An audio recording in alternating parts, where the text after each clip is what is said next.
The world watches in paralyzed awe as Spider-Man drops onto the battlefield in a jet-black suit that snarls like a living shadow, his eyes glowing white, his stance predatory, and every hero present realizing in a single breath that the balance of the Civil War has just violently shifted.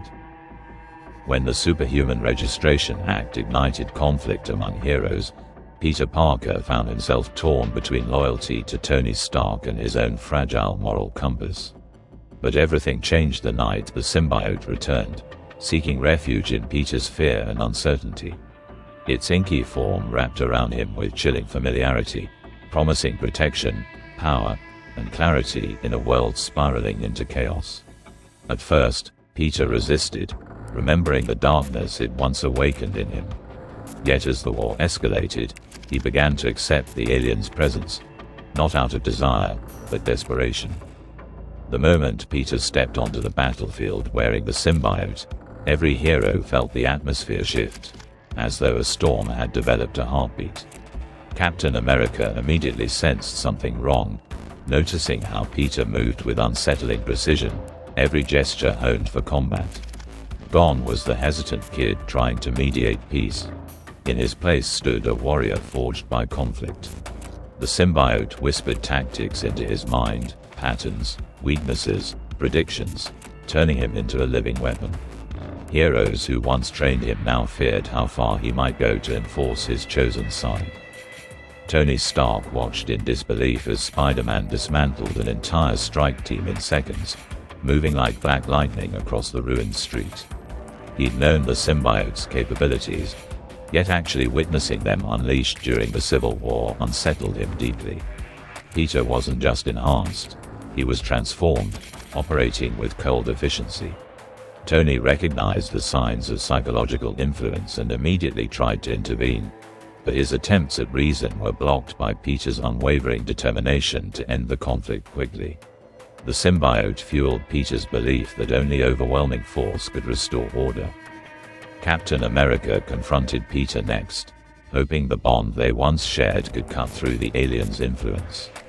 But the conversation quickly devolved into a tense standoff. Peter insisted that the Registration Act was necessary to prevent future tragedies, his voice edged with a dangerous calm. The symbiote amplified his certainty, suppressing the doubts that would normally temper him. Steve recognized the rigidity in Peter's tone and pleaded for him to remove the suit, but the symbiote responded with a defensive hiss, tightening its grip and preparing for inevitable conflict. The battle between Captain America and symbiote-enhanced Spider-Man erupted like a clash of ideologies made flesh. Steve's shield met Peter's tendril-empowered attacks, each strike echoing across crumbling city blocks. Peter's enhanced agility, combined with the symbiote's aggressive adaptability, overwhelmed even Steve's legendary combat instincts. Yet Steve refused to escalate, fighting defensively, hoping to break through to the young hero buried beneath the darkness. The longer the confrontation continued, the clearer it became that Peter was losing himself, each symbiote-fueled blow landing harder, faster, more mercilessly than the last.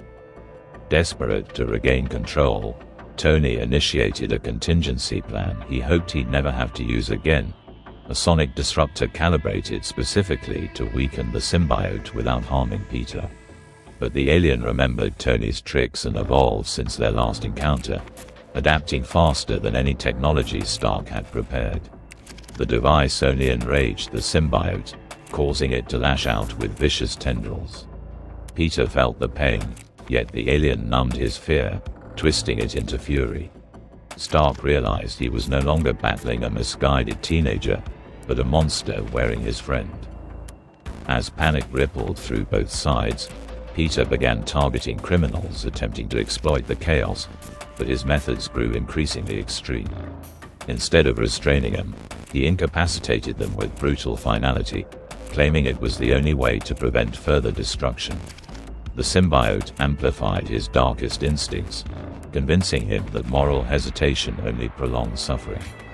Heroes who once fought beside him now attempted to contain him, forming uneasy alliances across faction lines. Peter, blinded by the alien's influence, saw only obstacles standing between him and a misguided vision of justice. Mary Jane and Aunt May became the emotional anchors Tony and Steve desperately needed.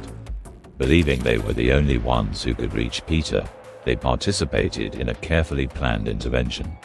As Peter stalked the ruins of an abandoned warehouse, sensing an ambush, he froze when he heard the familiar trembling voices of the two people he loved most.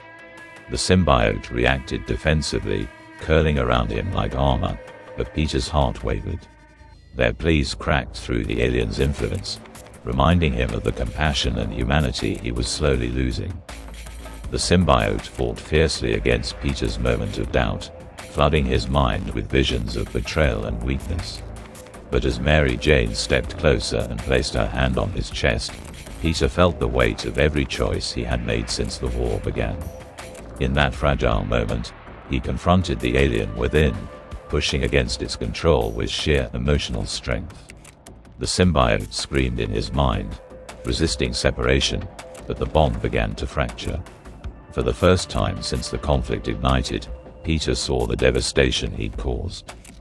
With a final surge of willpower, Peter tore the symbiote from his body, collapsing as the entity shrieked before fleeing into the shadows. Exhausted and shaken, he surrendered himself to both sides, admitting the darkness he'd let consume him. Tony and Steve united long enough to protect him, acknowledging that Peter's struggle embodied the true tragedy of the Civil War, good people torn apart by impossible choices. In the aftermath, Peter vowed never to let power overshadow responsibility again, recognizing that the greatest battles were fought not with strength, but with conscience.